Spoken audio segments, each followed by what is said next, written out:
Hey, Ben here, and boy am I glad I didn't do this guide when the CB server first opened, because if you don't know already, Qingyi was buffed by quite a decent amount. Not only is she more fluid, she stuns faster, and she also buffs damage even more than usual. So my comment in my previous video about her not being too crazy for clear speeds is now pretty irrelevant, so disregard that. Qingyi is a fantastic unit if you struggle with damage on your main carry, as she is universally powerful and stuns very quickly. If you don't have Khalida or Lycon, it could be especially important to get her for your second team. Anyways, today we'll check out her kit, only the important stuff this time, as well as her best combos, builds, and teams. Remember, this is still on the creator beta server. Like and sub and share if this helps, and let's begin. Qingyi is an electric element stun type character, and our second of this combo, but she is an S rank unit. She will scale with impact when leveling her up for a very nice base impact of 136. When leveling her up, you definitely want her core passive upgraded, and basics will be the main priority for Daze power. However, her specials, dodge counters, and assists will still do a ton, so you really want to get them all up for the Daze increase. Ult won't matter though, since you'll rarely use it. Onto unique UI elements, and we have her Flash Connect voltage bar.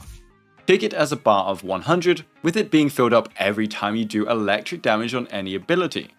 Some abilities do more or less than others, and we don't have exact values, instead estimates. Anyway, filling it up to 75% will make her enter the Flash Connect state, and she can consume this by holding her basic attack button. This will enhance her charge attack to perform a series of 5 rush attacks and 1 finishing strike, doing immense days as well as contributing to how her damage amping works, but we'll see more of that later. Onto her basics. She has a 4-hit basic attack string. Basics 1 and 2 are physical, and basics 3 and 4 are electric. So first a vertical spinny attack, then a horizontal spinny attack, then her third basic is quite something. She keeps whipping the floor with electric hits of her staff, I guess, and she can keep tapping her basic attack to continuously repeat this. This will repeatedly inflict her damage and daze multipliers in quick succession. Letting go of the basic button during her basic 3 will perform her basic 4 just after. And if she held her basic 3 long enough, around 1.5 seconds, her basic 4 will be empowered. Also known as the legendary negative edge, I think. The enhanced basic indicator is this flash that happens during the basic 3. It is a very strong upgrade to the regular basic 4 and is definitely something you want to be using. So her first combo will be basic 1, basic 2, then repeatedly tap your basic button to keep spamming basic 3, then let go after the flash, which will unleash her enhanced basic 4. If you need more Flash Connect voltage, you can always tap your basic 3 for longer than usual. It varies depending on your situation and how the fight is going. Her basic 3 spam can be interrupted by dodges, dodge counters, even dashes, and she can still go back to spamming basic 3 just after, skipping her basics 1 and 2 completely. This means she has great Daze power without any nuisances to her combo as long as you dodge attacks, unlike other stunners that have to redo their combos. And after performing a full basic combo, a basic 1 also gets an alternative form. This takes a bit longer but does a bit more daze. Though considering how easy it will be to skip the first 2 basics in later combos, I don't know how much you'll be seeing this one. Now holding her basic attack lets her perform a charged attack. You won't be using this regular one though. But at 75% or higher Flash Connect voltage, we know she enters the Flash Connect state. And during this state, holding her basic attack performs those 5 rush attacks and then the finishing strike. And these attacks will have their daze and damage increased based on how much extra voltage she has.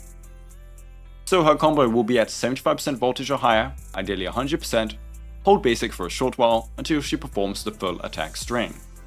If you release the basic during the rush attacks, she skips the uncompleted rush attacks and goes straight to the finishing strike. And if you do the finishing strike during an enemy attack, it will count as a perfect dodge. So you can either get lucky, or you can time your combo to release during an enemy attack for a perfect dodge. This charge attack string can be performed quickly after many abilities. For example, after basic 3, basic 4, your EX Special, even dodge counters. It starts up very quickly and it means there's no real downtime on your combos. Now this charged ability will apply subjugation stacks with her core passive, and her finishing strike will apply 5 to 10 of these depending on how many rush attacks you did during her combo. It has a cap of 20 and applies a stun multiplier increase of 4% each stack, up to an insanely high 80%, over double Lycon's. So you'll want to perform her full charged combo twice versus bosses.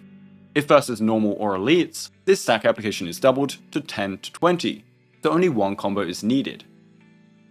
Going from 150% stun multiplier to 230% is a very strong 1.53 times multiplicative buff to all damage during the stun state. For reference, before her recent changes, it was a 1.4 times buff. Now the reason I spoke about perfect dodges earlier is because in fact performing a perfect dodge during her finishing strike will directly apply an immediate 10 stacks of subjugation on top. So this means if you time it correctly, versus normal or elite enemies, you can get an immediate 20 stacks without doing the full combo, and versus bosses, you now only need one full combo. But in reality, this is just quality of life versus weak fodder to speed up your rotations. This is because the days you get from doing all of those rush attacks is important for stunning strong enemies in the first place. Next, Qingyi's EX Special. It makes her spin in the air for a lot of days, and this costs 60 energy. You can hold it for 20 extra energy to spin a little more, and you'll do more damage and days. Make sure to get up close to enemies when doing this ability, as you'll lose out on days and voltage if you miss the first few frames. And when using EX Special, you can immediately tap basic just after to enter her basic 3 spam, creating the start of a very fluid playstyle. You should generally hold the EX if you have the energy, but there are reasons why you'd want to use the weaker variation. The hold EX gives more days, some more damage, and more voltage. So in a full optimized combo, you're going to be closer to that 100% voltage for maximum days potential. The tap EX does less days, less damage, and gives less voltage. But it costs 20 less energy and is quicker. So if you're all about speed and many rotations, you can use tap EXs. Since you also can chain the basic 3 just after every EX, this technically gives you more basic skip opportunities than the charged EX variant due to being cheaper. So a really nice fluid combo is EX or hold EX, basic 3 spam until flash, and then release for your enhanced basic 4. It's now worth finally mentioning that her dodge counter will also let her instantly chain into basic 3 and skip basics 1 and 2. Her quick assist will also do the same, so if you get knocked down on your DPS, Qingyi can come in and razzle dazzle the enemies. So for a 100 voltage combo we have dodge counter, straight into basic 3 spam, release after the flash for enhanced basic 4, then hold EX, then hold basic attack for your rush attacks. This generates 100 voltage all in one combo and then subsequently consumes it, and this performs so much days onto enemies. You can also replace the dodge counter with basics 1 and 2, it will just need you to spend a bit longer on the basic 3 for voltage. And because of how fluid her abilities mix into each other, you can really perform a bunch of combos that you can create on the fly. You could dodge count into basic 3, or EX into basic 3, and then hit max voltage and instantly start charging your basic attack without any big delays in animations. So here's a full list of all these separated parts that you can mix and match to form combos with. You'll still need to keep an eye on your voltage stacks though, as some combinations might not necessarily get you enough. And finally, for her abilities, her additional ability will grant her days percent on her basics, greatly speeding up your stuns. You'll also get some flat attack that scales on your impact, needing 220 impact to cap it out. But this can be achieved with impact buffs during combat. And this makes her the highest DPS stun unit, though it still won't be comparable to a DPS, it's just a bonus on top of everything else. And let's finish her kit with a very quick Mindscape review. Her M1 does a bunch of things to confuse you. We get some instant ramp up once at the start of combat, which is nice quality of life, but she stacks us up pretty fast already. Then faster voltage accumulation, which wasn't that much of a problem anyway. Then def reduction on the enemy when hitting with her enhanced charge attack, and then crit rate for Qingyi. A lot of random effects, see if that's what you want. M2 will increase her stun multiply buff even more than usual, and it's actually quite a decent buff for your main DPS, being a 1.12 times DPS boost compared to the previous stun multiplier. She also gets faster stunning power, unlocking that stun boost even sooner. M4 is just a shield when entering or exiting her flash connect state, achieved at 75% voltage. And it gives some minor energy benefits if you refresh it. This is just a checkpoint to M6. M6 gives Qingyi both a big burst of personal damage on top of now reducing enemy resistance with her enhanced charge attack, by 20%. This is a 1.2 times multiplicative increase to all damage versus said target, but that's a lot of pulls. On to builds. Qingyi will want 4 Shock Star Disco and 2 Swing Jazz. She is a stunner with high energy requirements, so it's very simple. For main stats you want crit, electric damage or attack percent, and then impact percent. And in substats, you can focus on attack percent and crit, as you cannot get impact substats. Let's check out her Wenjin. Ice Jade Teapot gives combat impact percent, so a bonus multiplier to your total impact pre-combat. And it will give a stack every basic hit up to 30 stacks. But due to how many basic hits she has, she stacks this up very, very quickly, for a total of 21% combat impact. Massive. When acquiring stacks over 15, your whole team also gets 20% damage for 10 seconds. It's not too long, but it is the first stun weapon that provides damage amp for the team, so it's pretty cool. It also has a high base attack for some more Qingyi damage and an 18% normal impact main stat. For other options, the Restraint has a new friend in Qingyi due to her spamming basics, and Hellfire Gaze is also a fine option. Steam Oven, the GOAT of A-rank stun Wenjins, is also a great one to use and completely free to play. But as always, stun weapons aren't too necessary to maximize, and so she can really use any decent looking Wenjin as long as it works on her, and you'll stun relatively similarly to the rest. Finally, teams. The team she was made for is gonna be Qingyi, Nicole, Zhu Yuwen. Zhu Yuwen is our best burst DPS right now, and so maximizing her damage during those stun windows is her bread and butter. Qingyi, giving most of the time a unique 1.53 times boost to that damage is just stupid. She already nukes enemies, so just imagine the power of Qingyi on the field. Qingyi can also be a stun in Mono Electric with Qingyi Grace Anton. A stun multiplier will be buffing both the shocks of Grace during stun, as well as any burst DPS Anton wants to put out.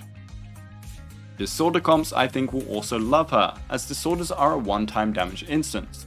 So if they happen outside of stun, they're at a one-time stun multiplier. If they happen during stun, that's 1.5 times. But if they happen during stun with Qingyi, that's 2.3 times. So over doubling your base disorder damage does sound pretty juicy to me. She could also help accumulate Shock Anomaly, which can be nice in the case of Grace Anomaly teams. I think Rena, Korin, Qingyi is also a nice fit, as Korin is like an A-rank Zhu Yuwen, all focused around a burst duration, and you fulfill all additional abilities this way. Sorry Lycon, new maid in town. Qingyi can really fit in many teams, maybe every team, as her power comes from her core passive and stun power, and her additional ability doesn't need to be fulfilled to get that. She will lose out on some basic attack days and some damage, but compared to what she can offer, it isn't that bad. And versus Anby, Qingyi, from my tests, days is faster than Anby, offers a 1.53 times DPS increase during stun, and does more damage. It's natural for a limited S rank to outperform a standard free A rank, but that doesn't mean Anby is suddenly no longer good, she is just comparatively weak. Anby will still be dazing just as fast as she used to. Qingyi being in the game doesn't change that.